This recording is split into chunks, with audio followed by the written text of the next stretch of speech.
अस्सलाम वालेकुम। कैसे हैं आप सब? उम्मीद है कि आप सब ठीक होंगे, खुशबाश होंगे, घरों में आबाद होंगे। और आज का हमारा टॉपिक है मुआशरा उर्दू अदब। और ये पेपर 8वां पेपर है MA उर्दू पार्ट 2 का।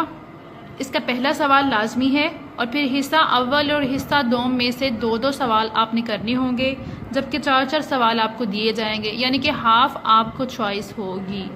और जब इतनी ज़्यादा चॉइस है तो आपका इंशाल्लाह पेपर बहुत अच्छा होगा। इसमें फिर भी मैं आपको गेस्ट पेपर बता देती हूँ कि इसमें आप कौन से ऐसे क्वेश्चन हैं दो जिनको आप बहुत अच्छे से याद करें। मेरा ये कहने का मकसद होता है आपने बहुत अच्छे से करनी है, मतलब उनको आपने याद करने के बाद बार बार लिखने की प्रैक्टिस भी करनी है, ताकि वो क्वेश्चन जब आपको आएंगे अपनी इम्पोर्टेंस की वजह से तो आप उनको बहुत अच्छे से हल कर सको, उसमें से कम मार्क्स आपके कट होने के चांसेस हों।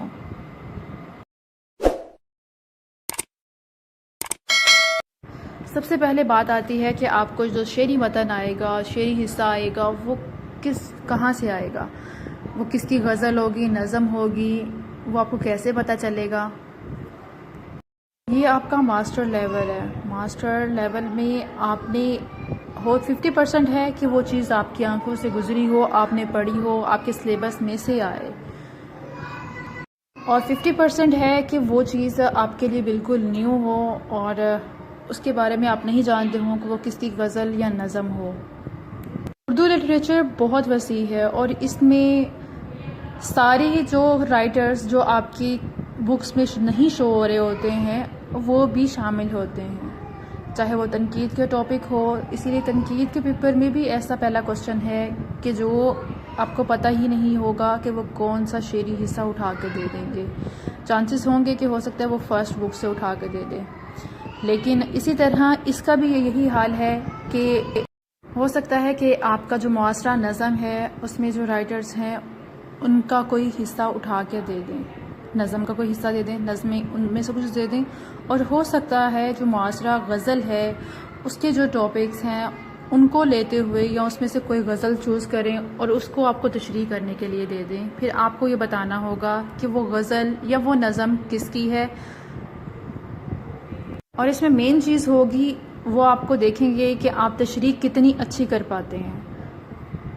इसलिए मैं सब स्टूडेंट्स को ये कहती होती हूँ कि आप अस्सलाम वालेकुम। कैसे हैं आप सब? उम्मीद है कि आप सब ठीक होंगे, नज़म या खुशबाश होंगे, गज़ल घरों की में क्या आबाद पहचान होंगे। है और किस आज राइटर का हमारा की टॉपिक है मुआशरा ये ख्याल रखें। दूसरा ये मैं कहती होती हूँ ये पेपर कि 8वां पेपर है, उसके जो मुश्किल अल्फाज हैं उसको जरूर याद किया इसका करें। पहला सवाल लाजमी है मुश्किल अल्फाज याद करने के बाद अगर आपको में से दो वो सवाल अल्फाज किसी भी गजल में या नज़म में यूज सवाल किए आपको होंगे, दिए इस्तेमाल जाएंगे, यानी कि दोबारा होते हैं, तो आप उनके बारे में तशरीह कर इतनी ज्यादा सकेंगे। चॉइस है तो आप में ये आपका एबिलिटी इंशाल्लाह पैदा हो बहुत जाएगी। अच्छा होगा। यहाँ भी आपको वो यही जज इसमें फिर भी करेंगे मैं कि आपको आपने गेस्ट पेपर कितनी बता एबिलिटी देती है हूँ कि कि आप उसको इसमें आप तशरीह कौन कितनी से अच्छे अल्फाज में कर पाते हैं। ऐसे तशरीह क्या क्वेश्चन है, हैं दो उसी जिनको तरह आप जिस बहुत तरह आप अच्छे से याद सही से करें। उर्दू कर रहे हैं, एक पहरा दिया जाता है, उसको आसान से आसान तर मेरा लफ्जों में ये आपने कहने का लिखना मकसद होता है आपने बहुत अच्छे से करनी है, मतलब उनको इसलिए आपने ये क्वेश्चन याद करने के लाजमी बाद है। बार बार लिखने की ये प्रैक्टिस आपके भी 5 करनी क्वेश्चन है, में काउंट ताकि होना ही होना है। वो तो क्वेश्चन इसको जब आप लास्ट आपको में आएंगे ही अटेम्प्ट करें, अपनी इम्पोर्टेंस की ताकि वजह से जितना आपके तो पास टाइम आप हो उनको उतना बहुत लेंथी अच्छे कर से हल कर सकें। सको। बाकी उसमें से क्वेश्चन कम आप मार्क्स पहले तैयार आपके करें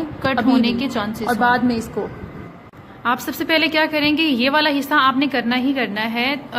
वो ऐसे करेंगे कि जब आप ये याद करने लगेंगे तो आपने जिन नज़म या गज़ल को देख रहे होंगे उनकी तशरीह कैसे करनी है, एक दफ़ा बस रीड करनी है, उसको रटना नहीं है। सिर्फ उसके जो मीनिंग होंगे उनको आप देखें कि कौन सा वर्ड किस लिए शायरी में यूज़ किया जाता है और उसका इस्तेमाल किया, उसका मीनिंग क्या लिया जाता है, ये आपकी समझ में आ जाए। और सबसे ज़्यादा आपका फोकस होना चाहिए क्वेश्चंस पे। हिस्सा अव्वल और हिस्सा दोम के। हिस्सा अव्वल में आपने ये 3 क्वेश्चन जो हैं, कई चांद थे सर आसमान, कई चांद थे सर आसमान और नीर मसूद और खालदा हुसैन, इन तीनों में से कोई से 2 आप इनको बहुत अच्छे से याद करें। याद करने के बाद इनको बार बार लिखें। और तीसरा क्वेश्चन जो एक होगा उसको आप सिर्फ मैं ये कहूँगी कि आप उसको रीड कर लें कि अगर खुदा न खास्ता ऐसा हो कि उस तरह क्वेश्चन देते हैं कि आपको समझ नहीं आए तो आप उसके बारे में लिख सकें। लेकिन 2 क्वेश्चन आप अभी से ऐसे याद कर लें अपनी पसंद के इन तीनों में से, कि जो अगर आपको 2 आते हैं तो आप बहुत जल्दी उनको अटेम्प्ट कर सकें, उनमें कम से कम आपके चांसेस हों गलतियां करने के, और बहुत अच्छे से मार्क्स आप अटेम्प्ट कर सकें, बहुत अच्छे मार्क आप हासिल कर सकें। होपफुली इसकी वैसे भी इस बुक के जो टॉपिक हैं वो बहुत कम हैं, तो आप इसमें से अगर 2 करते हैं तो भी आपके पेपर बहुत अच्छा हो जाएगा। नेक्स्ट आ जाता है, आप इसको ऐसे ही करेंगे जैसे यही वाले क्वेश्चन आने हैं, तो ये बहुत आपका लेंथी क्वेश्चन नहीं होगा, इसलिए आपको पहला जो क्वेश्चन है उसके बारे में ज़्यादा सर्च करने का टाइम मिल जाएगा और उसके बारे में भी कर सकेंगे। और हिस्सा 2 में आ जाता है ज़ीशान साहिल और ज़फ़र इकबाल और अहमद मुश्ताक। इन तीनों में से आप कोई से 2 जो हैं अपनी पसंद के बहुत अच्छे से करें और उनको बार बार लिखें कि पेपर तक आप उसको कोई 3 से 4 दफ़ा उसे लिख लें याद करके, और इनमें से कोई ऐसा एक क्वेश्चन आप उसको रीड कर लें कि अगर वो आए तो आप उसको छोड़ के ना आए, उसके बारे में कुछ लिख सकें।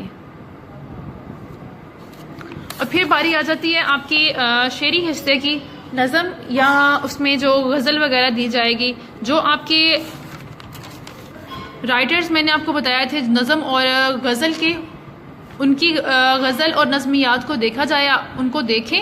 नज़में जब आप देखेंगे या गज़लें देखेंगे आपको पता चल जाएगा उनका अंदाज़े बयां कैसा है, तो उनके काफ़िया रदीफ़ उनको याद कर लें, पहचान हो जाए कि कौन सी किस राइटर की है। और बाकी अगर कहीं और से और उसकी तशरीह के बारे में मैं ये कहूँगी कि आप उनके जो वर्ड और मीनिंग है उनको याद करें, ताकि मुश्किल अल्फाज को आप सलीस कर सकें, उनको आसान लफ्ज़ों में लिख सकें। और जो पहरे या शायरी पुराने पेपर्स में आई है, 3 साल जो पेपर्स में आई है, उनको ज़रूर देखें। उनको देखने के बाद हो सकता है कि ये पेपर जो है वो बहुत कम सिलेबस है इसका, तो कोई पुरानी चीज़ें ही उठा के वो आपको रिपीट कर दें। तो अगर ऐसा होता है तो आप उसके बारे में लिख सकें, इसलिए आप उनको पास पेपर्स को ज़रूर करिएगा, सिर्फ शेरी हिस्से के लिए। बाकी क्वेश्चंस के लिए मैं आपको कह रही हूँ कि आपने 2 क्वेश्चन इसमें से करने हैं, बहुत अच्छे से याद करने के बाद लिख लेने हैं, और इसी तरह हिस्सा 2 में से भी। होपफुली आपको वीडियो पसंद आई होगी, तो अपना बहुत ख्याल रखिएगा, दुआ में याद रखिएगा। फ़ी मानिल्लाह।